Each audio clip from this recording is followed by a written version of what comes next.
As a child, one thing I dreaded was having my mother take me with her when she went to the fabric store.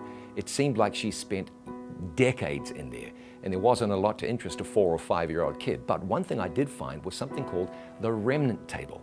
Little pieces of cloth that were left over at the end of a bolt. They looked like what was on the bolt originally, but there were little bits that were left over at the end. Now, the Bible says that God's going to have a remnant on the earth when Jesus comes back.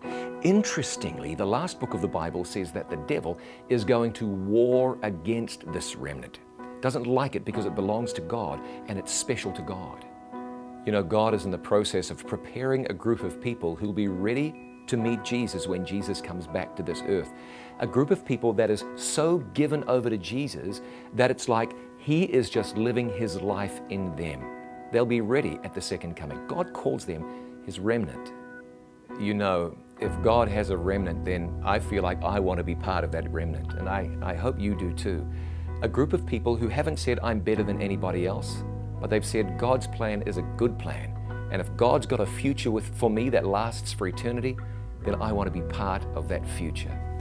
Jesus, according to the Bible, is coming back soon. You can be ready on that day, and you can be part of that special group ready, God's remnant.